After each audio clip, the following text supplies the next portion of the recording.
ठीक है, तो हमारी एप्लीकेशन 3000 पे चल रही है। मैं यहाँ पर इस एप्लीकेशन को स्टार्ट करके बता देता हूँ। लोकल होस्ट कॉलन 3000, ये पर्टिकुलर हमारा राउट आ रहा है।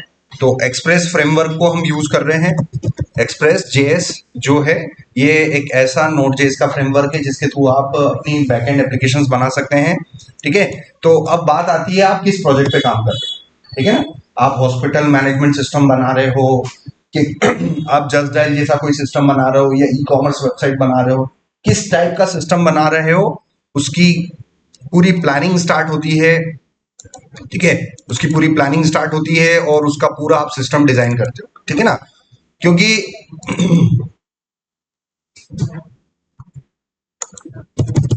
ठीक है ना, सारी बेसिक बेसिक चीजें मैं बताऊंगा। अब आप एक्सप्रेस जेएस यूज कर रहे हो, तो आपकी रिस्पॉन्सिबिलिटी कंपनी के अंदर बैकएंड इंजीनियरिंग की है। ठीक है ना, बैकएंड आप इंजीनियर हैं, तो आपका काम है सिस्टम को डिजाइन करना। ठीक है ना, सिस्टम डिजाइन करना। जैसे आपको बोल दिया जाए कि आप हमारे लिए हॉस्पिटल मैनेजमेंट सिस्टम बनाओ, ई कॉमर्स का प्लेटफॉर्म बनाओ, जस्ट डायल जैसा सिस्टम बनाओ, तो आपके लिए बैकएंड इंजीनियर के लिए सबसे पहला काम होता है भाई सिस्टम को डिजाइन कर लेना। सिस्टम डिजाइन के लिए आप सबसे पहले क्या करते हो, इंफॉर्मेशन गैदरिंग करते हो। ठीक है ना, आप क्लाइंट से पूछते हो भाई क्या बनाना है, कैसे करना है, क्योंकि आपको समझ में आएगा तो ही तो आप सिस्टम बना पाओगे। तो क्लाइंट ने बोल दिया कि आपको जस्ट डायल जैसा कुछ सिस्टम बनाना है। ठीक है ना, जस्ट डायल जैसा आपको मिलता जुलता हमारे लिए कोई एक एप्लीकेशन बनानी है। ठीक है ना, जिसमें अलग अलग क्या होते हैं, सबसे पहली चीज आपको पता करनी पड़ती है इंफॉर्मेशन गैदरिंग में, रोल्स। उस सिस्टम के अंदर लॉगिन करके कौन कौन लोग लॉगिन कर करके काम कर सकते हैं। तो जैसा कि मैंने आपको बताया था, सिस्टम गैदरिंग में रोल्स में सबसे पहले आपको सिस्टम के रोल्स पता करने होते हैं। ठीक है ना, जो भी सिस्टम आप बना रहे हो उसके आपको क्या पता करने पड़ेंगे, रोल्स पता करने पड़ेंगे। रोल्स में सबसे पहले शुरुआत होती है ऐसे रोल की जिसे जनरली हम एडमिन बोलते हैं। ठीक है ना, एडमिन वो रोल है जो पूरी वेबसाइट को कंट्रोल करेगा। ठीक है ना, उसके बाद अब रोल आता है आपके सिस्टम के स्पेसिफिक, जिस सिस्टम पे आप काम कर रहे हैं उस सिस्टम को आप अच्छी तरीके से समझिए और आप रोल्स को डिसाइड कीजिए। तो जस्ट डायल जैसा सिस्टम है, तो इस सिस्टम को यूज करने वाले कौन कौन पर्सन होंगे, सोच के बताओ। सबसे पहला तो एडमिन हो गया जो पूरी वेबसाइट को कंट्रोल करेगा। दूसरा, इस जस्ट डायल पे साइन अप कौन लोग करते हैं, बिजनेस ओनर्स। समझ में आ गया। तो आपको कोई भी सॉफ्टवेयर बनाने के लिए दिया जा रहा है, कोई एप्लीकेशन बनाने के लिए दिया जा रहा है, तो सबसे पहली रिस्पॉन्सिबिलिटी कहानी स्टार्ट होती है सिस्टम रोल पता करके। ठीक है, सिस्टम रोल्स पता करके। अब मैं आपको एक पीपीटी बताऊं। अभी हम किसी एक प्रोजेक्ट पे काम कर रहे हैं जिसमें हमारे पास हमें एक आफ्टर सेल्स सिस्टम बनाना है। ठीक है ना, हमें एक आफ्टर सेल्स सर्विस सिस्टम बनाना है। तो उसके यहां पर देखो रोल्स दिए हुए हैं। क्या दिए हुए हैं, रोल्स दिए हुए। तो ये माइक्रोमैक्स नाम की कंपनी है, आपको सुना होगा, माइक्रोमैक्स नाम की कंपनी है। इसका ये सिस्टम का एक पैम्पलेट है, इनका ये सीआरएम है। इस सीआरएम के अंदर ये देखो डिफरेंट डिफरेंट पूरी पीपीटी का स्टार्टिंग पेज पे ही क्या मिल गया सर अपने को, रोल वाला पेज। इसका मतलब कोई भी सिस्टम आप बनाओगे ना, एज द बैकएंड इंजीनियर सबसे पहली प्लानिंग आपको क्या करनी पड़ेगी, सब रोल्स की प्लानिंग करनी पड़ेगी। आपको सिस्टम रोल्स के बारे में पता करना पड़ेगा कि ये जो सिस्टम हम बनाने जा रहे हैं इनको कौन कौन लोग यूज करेंगे। तो यहां पर देखो ये अलग अलग रोल्स यहां पर डिफाइन कर रखे हैं, जैसे कॉल सेंटर वाला है ना, कस्टमर भी होगा, सर्विस सेंटर होंगे, ऐसे अलग अलग रोल्स हैं। तो हम सर्विस सीआरएम नहीं बना रहे हैं, हम क्या बना रहे हैं, जस्ट डायल जैसा सिस्टम बना रहे हैं। तो हमारे इसमें रोल्स अलग होंगे, अलग अलग रोल्स होंगे। ठीक है ना, तो यहां पर हम उन रोल्स की बात करते हैं। सबसे पहला रोल हो गया हमारा बिजनेस ओनर्स। बिजनेस ओनर्स मतलब ऐसे लोग जिनकी कोई शॉप हो, कोई दुकान हो, कोई बिजनेस हो, और वो उनका बिजनेस क्या करना चाहते हैं, रजिस्टर करना चाहते हैं जस्ट डायल पे। तो वो लोग भी क्या कर सकते हैं, अपने सिस्टम पर, आपके सिस्टम पर वो क्या करेंगे, साइन अप करेंगे और अपनी शॉप का नाम, उसका address, contact number, office timing, ये सारी डिफरेंट डिफरेंट डिटेल्स वो डाल सकते हैं। तो जस्ट डायल जैसा सिस्टम अगर हम बनाएंगे तो एडमिन होगा, बिजनेस ओनर होगा। मान लो मैं आपको अगर कोई हॉस्पिटल हॉस्पिटल मैनेजमेंट सिस्टम में आपको बनाने के लिए बोल दूं तो सबसे पहला रोल क्या हो जाएगा, एडमिन तो होगा ही होगा। दूसरा कौन होगा भाई, डॉक्टर्स होगा, ठीक है ना। तीसरा कौन रोल होगा, पेशेंट्स होंगे। और कौन हो सकता है, ओपीडी इंचार्ज हो सकता है, ठीक है ना, अलग अलग। और लैब वाला हो सकता है, ठीक है ना, सिस्टम के अंदर लैब केमिस्ट हो सकता है, समझ में आ रहा है। तो केमिस्ट भी सिस्टम में लॉगिन करके वो सारी अपने जो दवाइयां हॉस्पिटल में आ रही है उनको वो एंट्री कर सकता है सॉफ्टवेयर के अंदर। तो जो सिस्टम आप बना रहे हो उससे रिलेटेड आपको क्या प्लानिंग करनी होती है, रोल्स की। जो सिस्टम आप बना रहे हो उससे रिलेटेड आपको सोचना पड़ेगा, समझना पड़ेगा, उस हिसाब से आपको सबसे पहली चीज क्या प्लान करनी पड़ेगी, रोल्स। बैक एंड इंजीनियरिंग की सबसे पहली शुरुआत होती है सिस्टम को डिजाइन करने से लेके, है ना। सिस्टम डिजाइनिंग में हम सबसे पहली चीज क्या पता करते हैं, सिस्टम रोल्स। ये मैंने आपको किसका बताया, हॉस्पिटल मैनेजमेंट का। चलो मान लो आपको एक स्कूल मैनेजमेंट सिस्टम अगर आपको बनाने के लिए दिया जाए तो आपको सबसे पहली चीज क्या पता करोगे, उसके जो सिस्टम आप स्कूल मैनेजमेंट सिस्टम बनाओगे उसको, उस सिस्टम को यूज कौन कौन लोग करेंगे, है ना, कौन कौन पर्सन, कौन कौन यूजर उसको यूज करेंगे। तो सबसे पहली चीज तो भाई एडमिन तो कॉमन है। एडमिन वो यूजर है जो पूरे वेबसाइट को, आपके सिस्टम को मैनेज करेगा, ठीक है ना। तो एडमिन तो कॉमन है सब में, दुनिया का कोई सा भी सिस्टम बनाओ, मैं हॉस्पिटल मैनेजमेंट सिस्टम मुझे बनाना है तो मेरे सिस्टम में मिल जाएगा एडमिन। अभी हम अपने ऑफिस टाइम में अब सर्विस सीआरएम बना रहे हैं, सर्विस सीआरएम हम बना रहे हैं, आफ्टर सेल सर्विस सीआरएम बना रहे हैं, उसके अंदर भी मैंने क्या ले रखा है, रोल। भाई एडमिन जो है वो तो कॉमन होता है। अब मान लो आपको स्कूल मैनेजमेंट सिस्टम बनाने के लिए दे दिया जाए तो बताओ रोल्स कौन कौन होंगे, टीचर्स होगा, वेरी गुड, टीचर भी आपके सिस्टम में लॉगिन करके वो कर सकता है। और क्या हो सकता है, पेरेंट्स होंगे। और कौन हो सकता है, स्टूडेंट्स होंगे, स्टूडेंट्स भी मोबाइल के अंदर ऐप में लॉगिन करके अपने होमवर्क असाइनमेंट्स वो चेक कर सकते हैं। So they are also part of the system, they can also interact with the system. So any person who is interacting with your system by username and password is basically a role, है ना। सो हमें roles decide करने होते हैं। आपके school में कोई librarian है तो लाइब्रेरियन भी बुक्स को मैनेज करेगी, librarian is also a part of system, समझ में आ रहा है ना। तो जो भी सिस्टम आपको बनाने के लिए दिया जाएगा कंपनी में एज अ बैकएंड इंजीनियर, सबसे पहली चीज आप उसकी क्या चीज स्टार्ट करोगे, सिस्टम को डिजाइन करने से लेके, सिस्टम को डिजाइन करने के लिए सबसे पहली चीज आपको क्या समझनी पड़ेगी कि इस सिस्टम को यूज करने वाले यूजर कौन कौन लोग होंगे, कौन कौन पर्सन हमारे सिस्टम को यूज करेंगे। सो मैं अभी आपको इस क्लास के अंदर, इसके अंदर मैं आपको हॉस्पिटल मैनेजमेंट सिखा रहा हूं क्या, नहीं सिखा रहा हूं। क्या मैं स्कूल मैनेजमेंट सिखा रहा हूं, नहीं सिखा रहा हूं। क्या मैं आपको सर्विस सीआरएम सिखा रहा हूं, नहीं सिखा रहा हूं। अभी हम एक यूज केस लेके चल रहे हैं, क्या, जस्ट डायल जैसा सिस्टम। तो सिर्फ किसके बारे में सोचेंगे, जस्ट डायल के बारे में, कि जस्ट डायल में इस सिस्टम को कौन कौन साइन अप करेगा, इस सिस्टम में ये कैटेगरीज कौन बढ़ाएगा, कौन घटाएगा, ये सारी चीजें में हमें सोचना पड़ेगा, ठीक है ना। So we are creating in this series we are going to create a business directory, online business directory. What we are going to do, we are building an online business directory like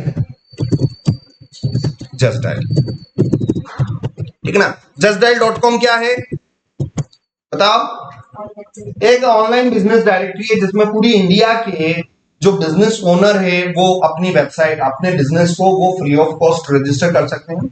उनको और ज्यादा features चाहिए तो उसके लिए वो पे भी कर सकते हैं। इसमें आप जाके देखोगे ना, इनके फ्री लिस्टिंग वाला प्लान है। फ्री लिस्टिंग मतलब कोई भी, अगर आपके पेरेंट्स की कोई शॉप वॉप है तो आप भी जाके फ्री लिस्टिंग कर सकते हैं। अपनी शॉप का नाम, है ना, ओनर कौन है, क्या एड्रेस है, ये सारी डिटेल्स आप अपने बिजनेस की डिटेल्स कहां पर कर सकते हैं, इस पर कर सकते हैं।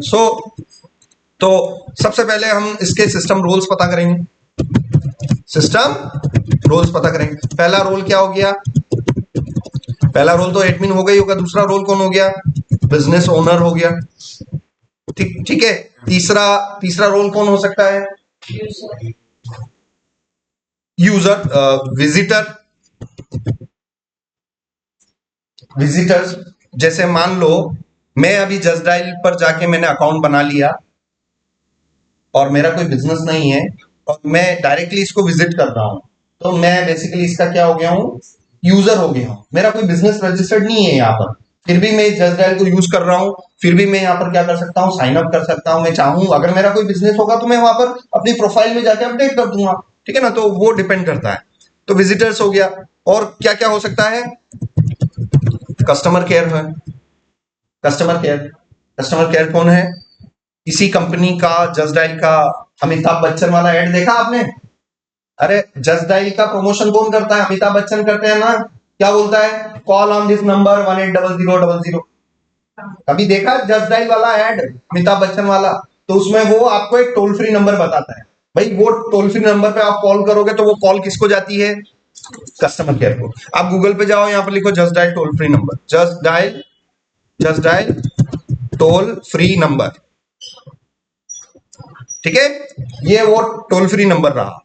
तो कस्टमर केयर, जब भी कोई पर्सन, अगर यहाँ पर आप कॉल करके इस नंबर पे पूछोगे भी सही है सर मैं नीमच में हूँ, मुझे लैपटॉप परचेस करना है, तो वो कस्टमर केयर खुद आपको बताएगा ठीक है सर, हम सिस्टम में देख पा रहे हैं कि आपके नीमच में पुरानी कंप्यूटर से ये है वो है। अब वहां जाके आप ले सकते हैं जो भी है basically. So if you want to register a business, या फिर आपको कोई कुछ आपको चाहिए है ना, कि हमारे घर में शादी है, इवेंट मैनेजमेंट के सर हमें बता दीजिए। मान लो आपको विजिट नहीं करनी है, आपको डायरेक्टली कस्टमर केयर से भी आप कॉल करके सारी डिटेल्स पूछ सकते हैं। So yes, customer care is a part of our system, है ना। हम जो सिस्टम बना रहे हैं उसमें एक रोल हमारा कौन सा होगा?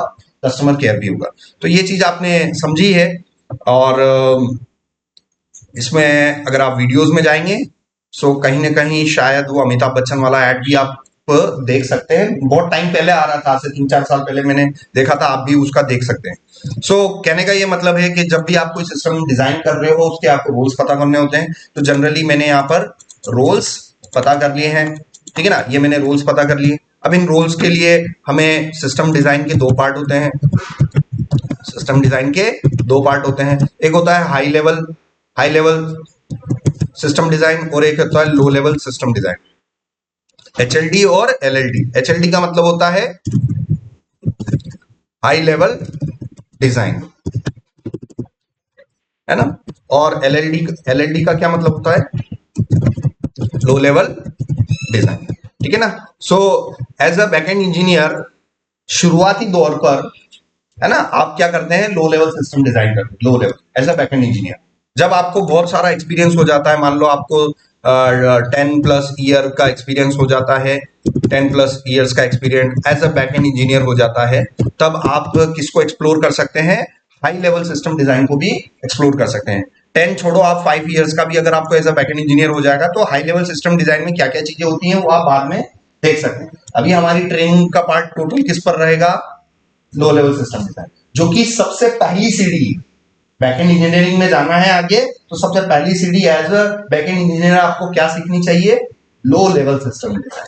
सो लो लेवल सिस्टम डिजाइन से हम शुरुआत करेंगे। ठीक है ना। हाई लेवल सिस्टम डिजाइन में इसलिए नहीं सिखा सकता हूं क्योंकि कम से कम आपको 2 से 3 से 4 साल का अनुभव एज अ बैकएंड इंजीनियर होगा, तभी आप हाई लेवल सिस्टम डिजाइन सीख सकते हैं। ठीक है ना। सो लो लेवल सिस्टम डिजाइन में यहां पर it's what is LLD, what is LLD।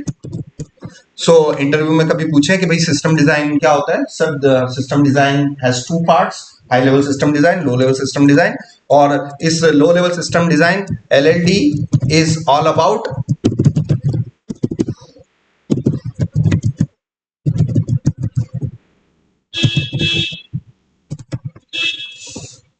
Table structure planning. ठीक है ना। LLD is all about your table structure planning. So LLD किस बारे में है?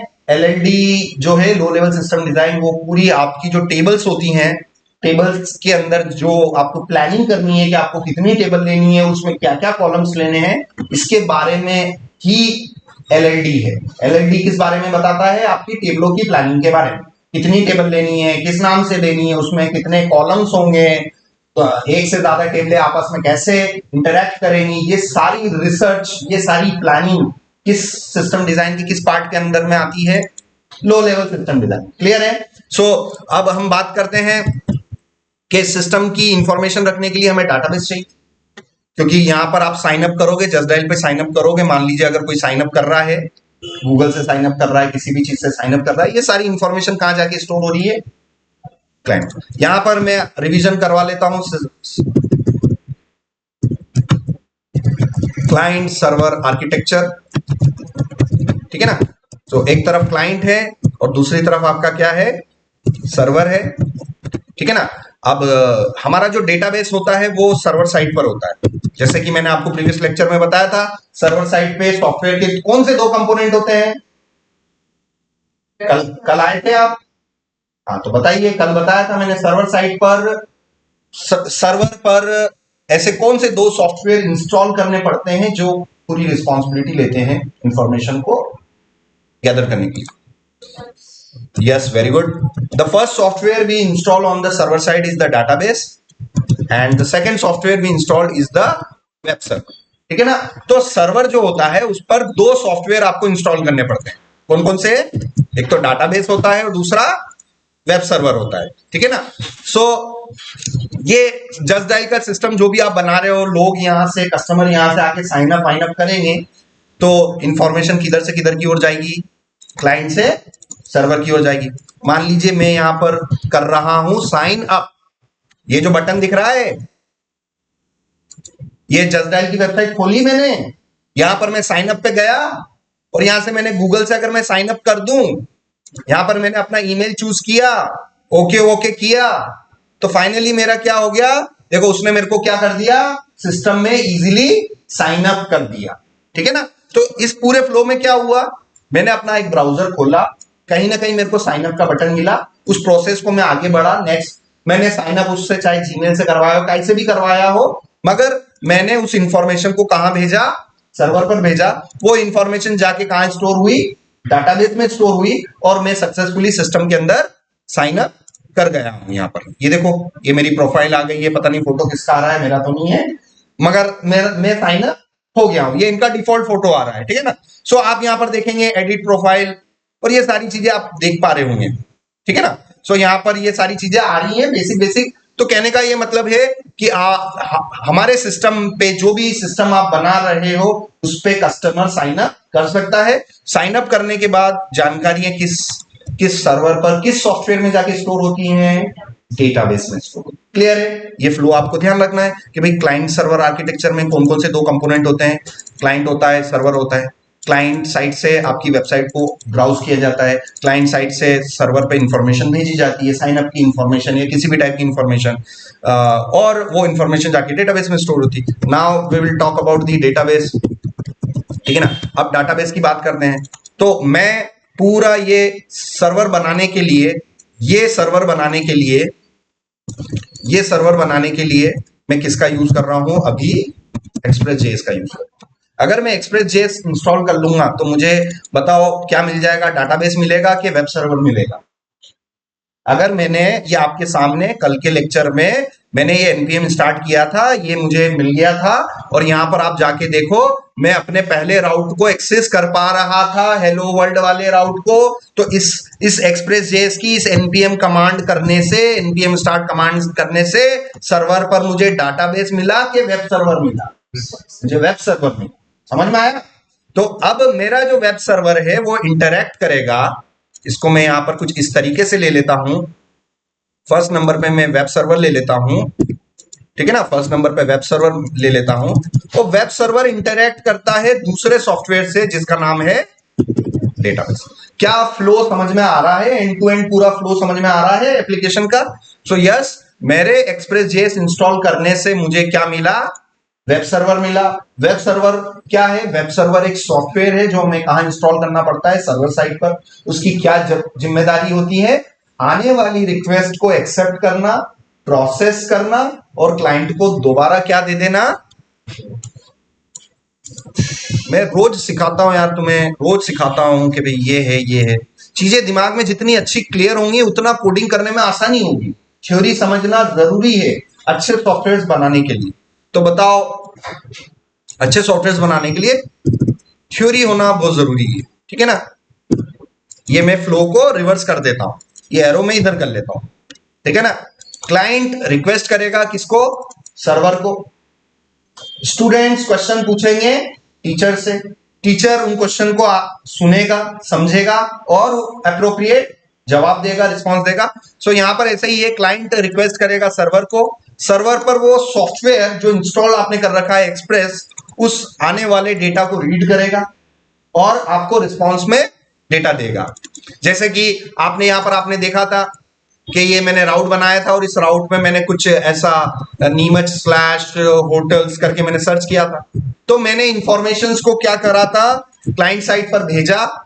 इन इंफॉर्मेशंस को मैंने क्लाइंट साइड पर भेजा, हमारे वेब सर्वर ने, हमारे एक्सप्रेस के वेब सर्वर ने इन इंफॉर्मेशन को रिसीव किया था और रिस्पॉन्स दे दिया था। तो बेसिकली क्या ये क्लाइंट सर्वर का फ्लो हमें क्लियर हुआ था, ठीक है ना। तो ये आपको एंड टू एंड फ्लो समझ में आना चाहिए कि चल क्या रहा है। जब तक आपको ये पता नहीं चलेगा ना, तो आप आगे अच्छी तरीके से उसको बिल्डअप नहीं कर पाएंगे। क्या ये फ्लो क्लियर है अपने को, ठीक है ना। तो सर्वर साइड पर मुझे एक्सप्रेस वेब सर्वर चाहिए, जो कि मुझे किसकी हेल्प से मिल गया है, एक्सप्रेस की हेल्प से मिल गया है। और सर्वर साइड पर मुझे जानकारियों को परमानेंट स्टोर करने के लिए मुझे क्या चाहिए, डाटाबेस चाहिए। डाटाबेस के लिए मैं यहाँ पर क्या इंस्टॉल कर रहा हूँ, XAMPP मैंने किया, रन एज एडमिनिस्ट्रेटर किया, ठीक है ना। तो डाटाबेस में यहाँ पर कौन सा यूज कर रहा हूं, ये पर्टिकुलर MySQL डेटाबेस में यहाँ पर यूज कर रहा हूं, ठीक है ना। कौन सा डेटाबेस हम यूज कर रहे हैं, MySQL। अब यहाँ पर आप जाके ये शेल मैंने ओपन किया, यहां से मैं डाटाबेस में एंटर करके बताता हूं आपको, MySQL-U for user name P root and P, enter किया। अब ये चल नहीं रहा है, क्यों, क्योंकि मैंने MySQL की सर्विस को स्टार्ट ही नहीं किया। यहां से मैं स्टार्ट कर लेता हूं, ये ग्रीन आ जाएगा। MySQL का पोर्ट नंबर कौन सा होता है, 3306, ये उसका पोर्ट नंबर होता है। इसको कर लूंगा मैं मिनिमाइज। अब मैं दोबारा से अटेम्प्ट करूंगा, मुझसे पासवर्ड पूछ रहा है, मैं पासवर्ड नहीं डालूंगा, जस्ट एंटर करूंगा। यहां पर मैंने एंटर किया तो देखो उसने मेरे को कर दिया वेलकम, और यहां पर ये प्रॉम्प्ट आ गया MariaDB। अब यहां पर जो कमांड्स होती हैं, यहां पर जो भी आप टाइप करते हो उनको बोलते हैं SQL कमांड्स। क्या बोलते हैं, SQL कमांड्स। ये SQL कमांड्स को सीखना पड़ेगा हमें। W3C स्कूल्स पे जाओ, SQL सेक्शन पे जाओ। एक बैकएंड इंजीनियर अगर बनना है तो मैंने बार बार लिख के रख लो, 90% अगर आपको SQL पर कमांड है तो बहुत सॉफ्टवेयर अच्छे सॉफ्टवेयर इंजीनियर आप बन जाओगे। अगर SQL नहीं आता है तो आप नहीं कर पाओगे, ठीक है ना। तो सारी कहानी ही SQL की है, ठीक है ना। SQL लैंग्वेज हमें आना चाहिए। सो हम MySQL यूज कर रहे हैं। ये MySQL हमारा क्या है, MySQL हमारा डाटाबेस है। इस डाटाबेस से बातचीत करने के लिए मुझे एक लैंग्वेज आनी चाहिए। इस डाटाबेस से बातचीत करने के लिए मुझे एक लैंग्वेज आना चाहिए जिसे हम SQL लैंग्वेज बोलते हैं, ठीक है। आपको मुझसे बात करने के लिए या तो आप मुझसे हिंदी में बात कर सकते हैं, इंग्लिश में बात कर सकते हैं। मैं इन दो लैंग्वेज को ही समझता हूं। आप मुझसे चाइनीज में बात करोगे तो मुझे समझ में नहीं आएगा, रशियन में बात करोगे मुझे समझ में नहीं आएगा, आप मुझसे जर्मनी में बात करोगे मुझे समझ में नहीं आएगा। जो जिस एंटिटी से आप इंटरैक्ट कर रहे हो उस एंटिटी को समझने वाली लैंग्वेज आपको आनी चाहिए। तो मुझे अगर डाटाबेस से इंटरैक्ट करना है, किस डाटाबेस से, MySQL से मुझे इंटरैक्शन करना है, तो मुझे कौन सी लैंग्वेज आनी चाहिए, SQL लैंग्वेज आनी चाहिए, ठीक है ना। तो SQL लैंग्वेज में यहां पर ये सारी चीजें हमने बता रखी है। सो यहां से पहली कमांड यहां से हम कर लेते हैं। सबसे पहली कमांड कौन सी होगी, शो डेटा बेसिस, ठीक है ना। डाटाबेस को देखने के लिए कौन सी कमांड है, शो डेटा बेसिस। अब आप यहां पर आप जाइए, सो यहां पर कमांड्स आपको मिलेगी, ठीक है ना। सो शो डेटा बेसिस, तो आप यहां पर लिस्ट में देखेंगे मल्टीपल आपके पास डेटाबेस अवेलेबल है, ठीक है ना। बहुत सारे डेटाबेस आपको दिखाई देंगे। अगर आप फर्स्ट टाइम इंस्टॉल कर रहे हो तो 2-3 ही दिखाई देंगे, बाकी आपको बनाना है, ठीक है ना। सो अब मान लीजिए जिस प्रोजेक्ट पर आपको काम करना है, मुझे जस्टडायल पे काम करना है, तो मैं जस्टडायल नाम का डेटाबेस बनाऊंगा, ठीक है ना। इस लिस्ट में अगर आप देखोगे तो जस्टडायल नाम से पहले से कुछ डेटाबेस बने हुए हैं, तो मैं किसी और नए नाम से आपको बना के बताता हूं।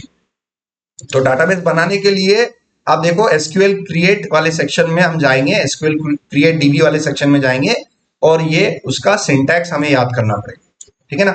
सो क्रिएट डाटाबेस, डाटाबेस नेम, तो यहां पर हम गए क्रिएट डाटाबेस और जस्ट डायल अंडरस्कोर डीबी 2 नाम से ले लेता हूं क्योंकि इस नाम से मेरे पास अवेलेबल नहीं है, तो ये मेरा डेटाबेस बना देगा। इस एसक्यूएल क्वेरी को आप कैसे टर्मिनेट करेंगे, सेमीकोलन से, ये सेमीकोलन लगाना मत भूलना।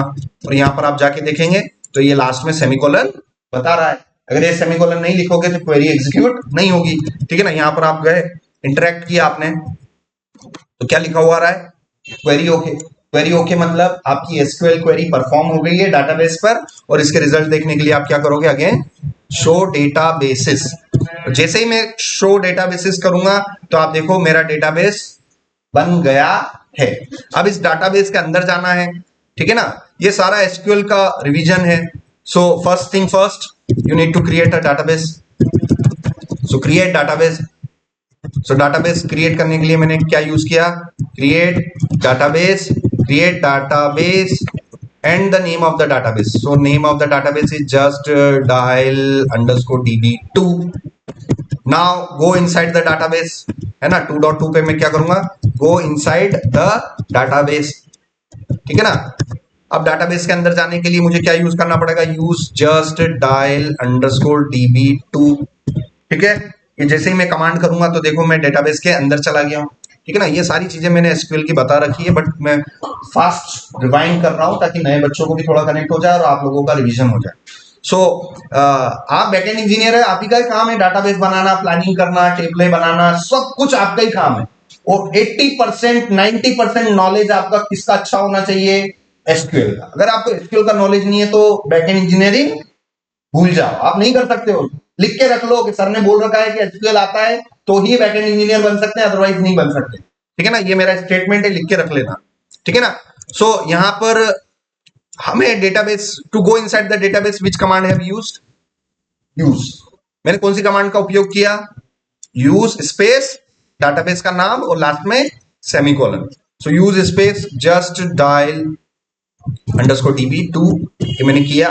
और आप देखिएगा जैसे ही मैं ये करूंगा तो ये नन से क्या हो गया, जस्ट डायल हो गया। अब डाटाबेस के अंदर क्या होती हैं, अगर आप डाटाबेस के अंदर जाते हैं तो आपको क्या मिलती हैं, टेबल्स मिलती हैं, ठीक है ना। टेबल्स मिलती हैं, मल्टीपल टेबल्स मिलती हैं। सो यहाँ पर मैं टेबल्स देख सकता हूँ शो टेबल्स कमांड से। सो यहाँ पर इसके बाद में आप क्या करोगे, 2.3 पर शो टेबल्स। तो टेबल्स देखने के लिए आपकी कौन सी कमांड यूज करी आपने, शो टेबल्स, ठीक है ना। तो आप यहां पर देखो जैसे ही मैंने शो टेबल्स करी, यहां पर क्या आ रहा है, हमारे पास एम्प्टी सेट आ रहा है क्योंकि अब ये टेबल है ही नहीं। अब ये सारा काम किधर हो रहा है, इस ब्लैक इंटरफेस पर। ये काला काला जो इंटरफेस दिखाई दे रहा है ना, ये आपको ये विंडो, इस विंडो को हम बोलते हैं CLI इंटरफेस। कौन सा बोलते हैं, CLI।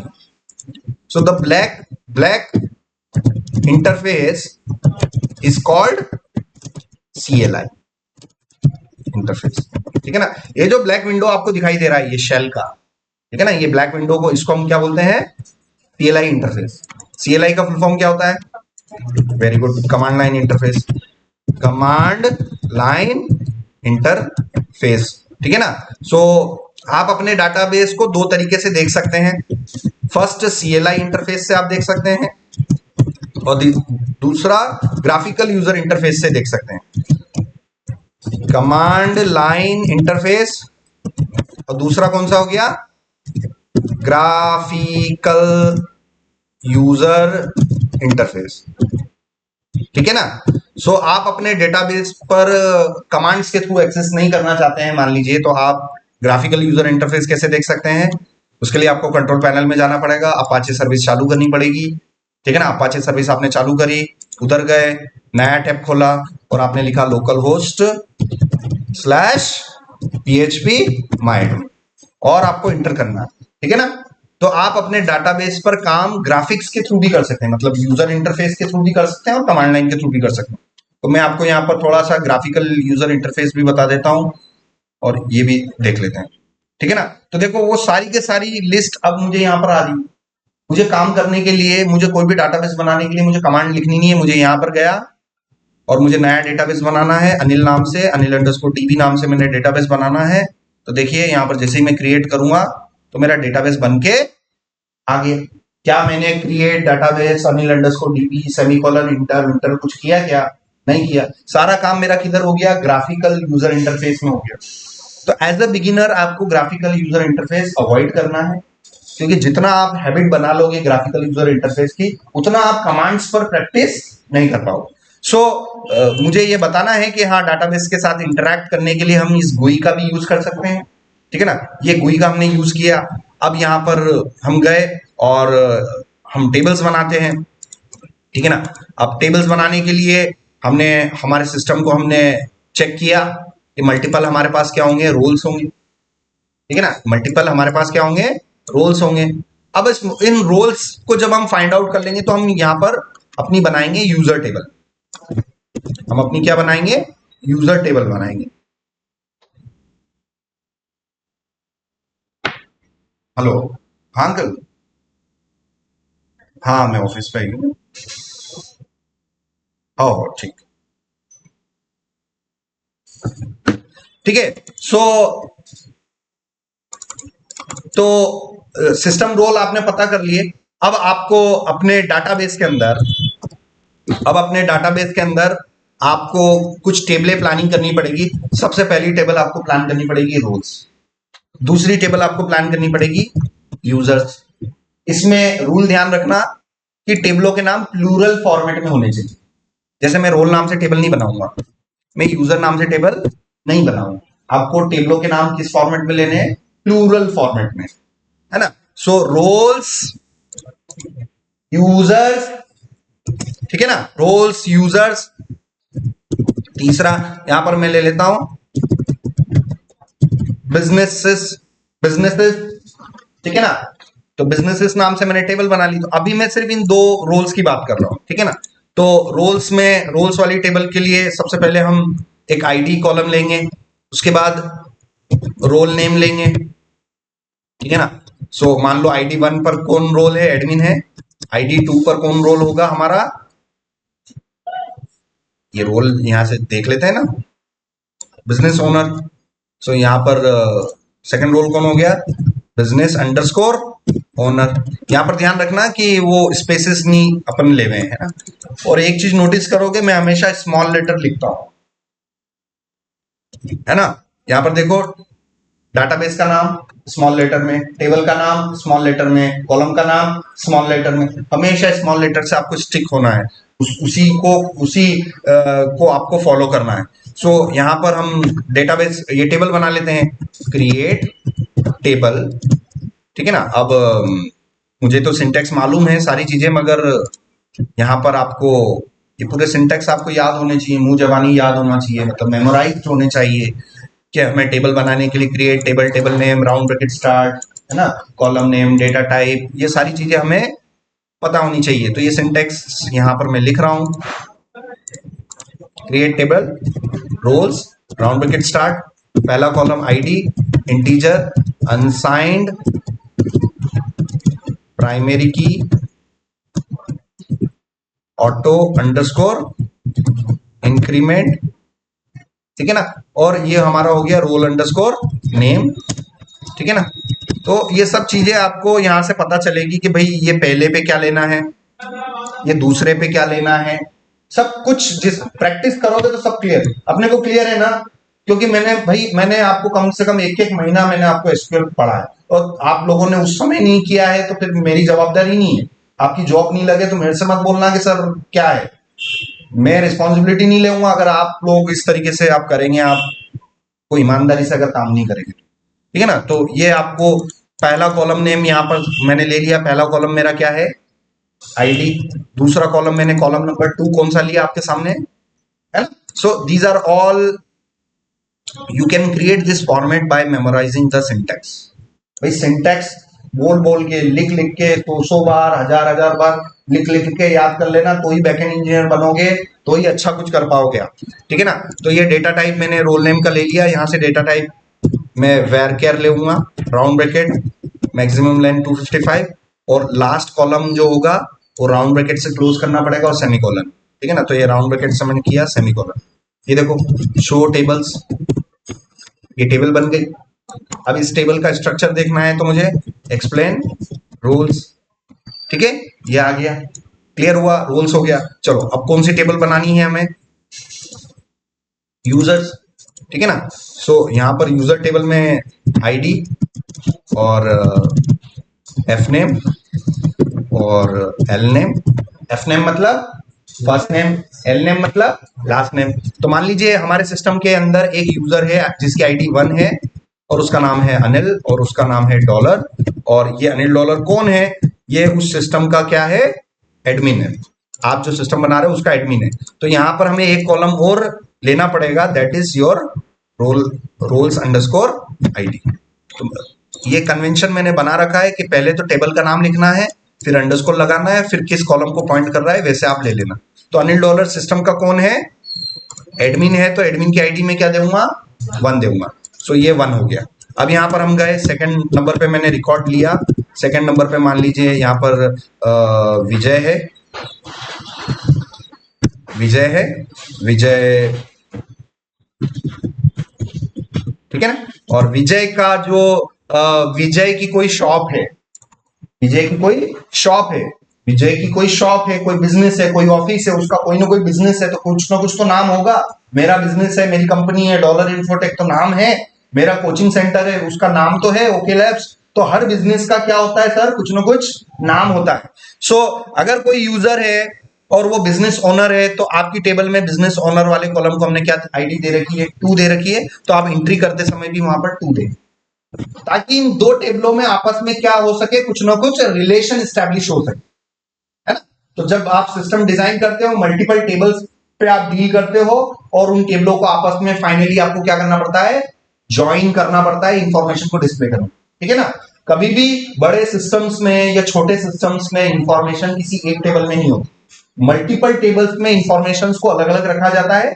Finally with the help of SQL inner join query, जो कि मैं आपको बताऊंगा, ठीक है ना। आपके पास एसक्यूएल की एक पावरफुल क्वेरी होती है जो मैंने लाइफ में खूब यूज किया है, दैट इज इनर जॉइन, है ना। ये सबसे पावरफुल क्वेरी है जिसके थ्रू मल्टीपल टेबल्स को आपस में आप क्या कर सकते हो, ज्वाइन कर सकते हो, ठीक है ना, और आप अपनी इंफॉर्मेशन को डिस्प्ले करवा सकते हो। सो ये हमने किया, इनकी हम एंट्री कर लेते हैं।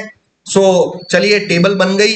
अब यहां पर मैं इस टेबल में मुझे एंट्री करनी है, रोल्स टेबल में एंट्री करने के लिए आप यहां पर जाएंगे और इंसर्ट इनटू वाला स्टेटमेंट है, इंसर्ट इनटू वाले स्टेटमेंट्स में ये सिंटेक्स याद करना है और इसको देख देख के अपने को एंट्री करनी है।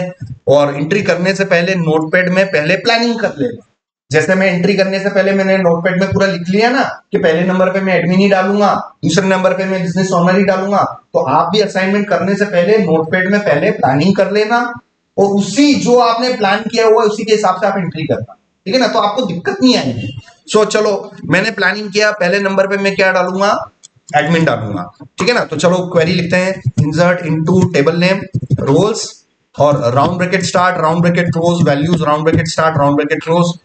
यहां पर तो आएंगे सी और यहां पर आएंगे we.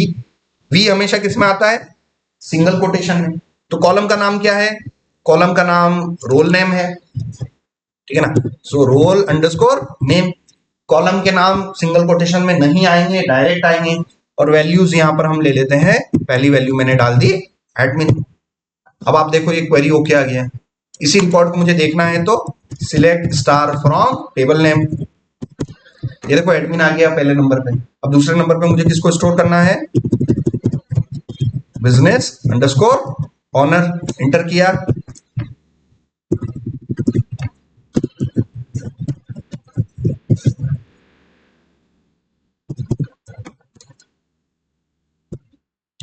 Select star from users, select star from users तो बनी नहीं है ना, सिलेक्ट स्टार फ्रॉम रोल्स कर लेते हैं, ठीक है ना। तो देखो ये 2 एंट्री आ गई, ठीक है ना। तो ये वाले रिकॉर्ड मैंने अपने डेटाबेस में स्टोर कर लिए। अब हमें बनानी है कौन सी, यूजर्स टेबल। तो चलिए क्रिएट टेबल, टेबल नेम कौन सी हो गई, users, round bracket start, ID integer, unsigned primary key auto underscore increment F name varchar 255 comma लगाया, L name varchar 255 last column है, query okay, select star from users, empty set आ रहा है। चलो पहले नंबर पे अनिल डॉलर को डालना है और उसकी रोल आईडी क्या देनी है, 1 देनी है। तो कौन सी क्वेरी, इंसर्ट इनटू कौन सी table, users, round bracket start round bracket close, values round bracket start round bracket close, last में सेमीकोलन। सिंटेक्स मैंने ऐसे याद कर रखा है। इसमें आएंगे इसमें C1 कॉमा C2, तो इधर आएगा, इधर क्या आएगा, V1 कॉमा V2। इधर C मतलब कॉलम फर्स्ट, तो वैल्यू फर्स्ट, इधर आएगा कॉलम सेकंड, तो इधर क्या आएगा, वैल्यू सेकंड। तो चलो यहां पर 3 कॉलम की एंट्री करवानी है, C1 C2 C3 की। तो यहां पर मैं वापस से कॉमा लगाया, सिंगल कोटेशन लगाया, इधर मैंने बोल दिया V3। तो पहले कॉलम का नाम क्या है मेरा, C1 को हटा के F नेम, तो F नेम क्या है, फर्स्ट नेम क्या है, अनिल। और C2 क्या है मेरा, C2 का कॉलम नेम क्या है मेरा, L नेम है, तो L नेम की वैल्यू क्या है, $। ठीक है ना, ये मैंने डॉलर किया। और C3 जो है मेरा, कॉलम 3 क्या है मेरा, कॉलम 3 क्या है, रोल आईडी है, रोल्स आईडी। तो यहां पर मैंने ले लिया रोल्स अंडरस्कोर आईडी, और यहां पर मैं रोल आईडी क्या होगी मेरी, 1। अब ये रोल आईडी वाला जो कॉलम है, इस वाली टेबल में रोल आईडी वाला जो कॉलम है वो इंटीजर था, इसलिए यहां पर इस 1 को मैं डायरेक्ट लिख सकता हूं।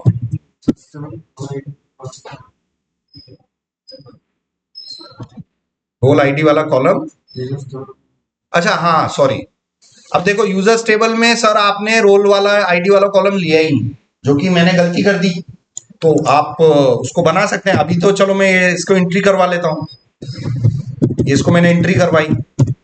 अब ये हो गया query okay, select star from users. Vijay ने बिल्कुल सही बोला कि सर आपने लास्ट कॉलम क्या नहीं लिया, रोल आईडी वाला कॉलम नहीं लिया। अब टेबल बन चुकी है, बनी हुई टेबल में कुछ भी मॉडिफिकेशन करना है तो अल्टर टेबल में, ठीक है ना, अल्टर टेबल में add column name roles underscore ID, फिर डेटा टाइप इंटीजर अनसाइंड, ठीक है ना।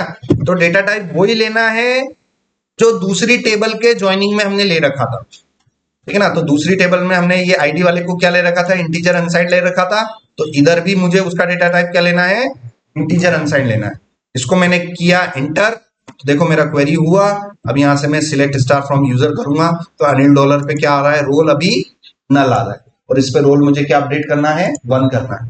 तो रिकॉर्ड तो एंट्री हो गई है। अब इस रिकॉर्ड की एंट्री में मुझे अपडेट करने के लिए कौन सी क्वेरी लगाऊंगा, मैं अपडेट क्वेरी लगाऊंगा, अपडेट टेबल में, है ना। अपडेट का सिंटेक्स क्या है, अपडेट टेबल में set column name, set column name मैंने सेट किया, column name equals to value where some condition where ID equals to 1। तो ये मैंने इतना मेमोराइज कर रखा है जिसकी आप कल्पना नहीं कर सकते कि मैं भी आपकी तरह किसी जमाने में किसी टाइम पर मैंने भी आप लोगों की तरह सीखा था। मेरे को मालूम था कि अगर मेरे को एसक्यूएल नहीं आएगा तो मैं सॉफ्टवेयर इंजीनियरिंग नहीं कर पाऊंगा। तो मैंने रात दिन 6 महीने एसक्यूएल इतना प्रैक्टिस किया जिसकी आप वो नहीं बता सकते हैं। तो मेरे को मेमोराइज है हर चीज, मैं बार बार बोलता हूं कि भाई एसक्यूएल को आप रिवाइज करो, आपको है ना देखने की जरूरत नहीं पड़नी चाहिए, मेमोराइज होना चाहिए, इतना प्रैक्टिस आपको कर लेना है। अब यहाँ पर आप देखो मैं सिलेक्ट स्टार फ्रॉम यूजर करूं तो अनिल डॉलर का रोल आईडी क्या आ गया है, 1 आ गया। अब एंट्री में आप जाओ, एक और यूजर मुझे डालना है विजय नाम से, और वो कौन है, एडमिन है सिस्टम का कि यूजर है, बिजनेस ओनर है, वो बिजनेस ओनर है। तो फटाफट हम जाके उसकी इंसर्ट इनटू की टेबल कर लेते हैं। फर्स्ट नेम हो गया विजय, और इनका सरनेम हम सरनेम स्टोर कर लेते हैं, और एक और कॉलम आ गया हमारे पास नया, रोल अंडरस्कोर आईडी, और विजय का जो रोल है वो हमारे सिस्टम में किस हिसाब से होगा, 2 के हिसाब से होगा, क्योंकि यहां पर टू जो रोल है, रोल्स टेबल में 2 नंबर पर कौन है, बिजनेस ओनर है। तो विजय जो है, विजय सिस्टम का क्या हो जाएगा, बिजनेस ओनर हो जाएगा। ठीक है ना, ये इंटर किया, क्वेरी किया, सिलेक्ट स्टार फ्रॉम यूजर्स। तो देखो जो मैंने प्लानिंग किया था नोटपैड में, एग्जैक्टली उसी का एग्जीक्यूशन देख देख के आपको किधर करवाना है, एसक्यूएल में करवाना। ठीक है, उसके बाद आप फाइनली अपनी क्वेरी बिल्ड करेंगे, कौन सी वाली, इनर जॉइन वाली। ठीक है ना, इनर जॉइन वाली क्वेरी से आपको इन दोनों को टेबलों को ज्वाइन करना पड़ेगा। सो सिलेक्ट, ठीक है ना, इनको इनको आपको फाइनली क्या करना पड़ेगा, इनर ज्वाइन करना पड़ेगा। इनर ज्वाइन की का सिंटेक्स हमें याद करना पड़ेगा। सो इस हिसाब से हम उसकी select star from table first, table first उस टेबल को मानेंगे जिसके अंदर ज्वाइनिंग वाले कॉलम हो। तो बताओ रोल्स वाली टेबल में ज्वाइनिंग वाला कॉलम है कि यूजर्स में है, यूजर्स में है। ये देखो ना, ये ज्वाइनिंग वाला कॉलम, ये ज्वाइनिंग वाला कॉलम इसी टेबल में है। तो इसको मैं क्या मानूंगा, टेबल नंबर फर्स्ट। सो यहां से हमने ले लिया users inner join, table number second that is roles on table first dot which column, roles underscore ID should match with roles table dot id, and this is how I will get the record. Now you can see that Anil Dollar is a admin. Now you can see that Vijay is a business owner. तो record को ऐसे देखना है ना। तो देखो विजय कौन है, सिस्टम का बिजनेस ओनर है, और अनिल डॉलर कौन है, सिस्टम का एडमिन है। तो खेल पूरा बैकएंड इंजीनियरिंग का खेल ही एसक्यूएल है। समझ में आ गया ना एसक्यूएल की इंपॉर्टेंस। एसक्यूएल नहीं आता है तो भाई भूल जाना। ठीक है ना, ये एक्सप्रेस ने, ये नेक्स्ट जेएस में, ये तो वो सिर्फ आपके बैकएंड इंजीनियरिंग का सिर्फ 20% पार्ट है।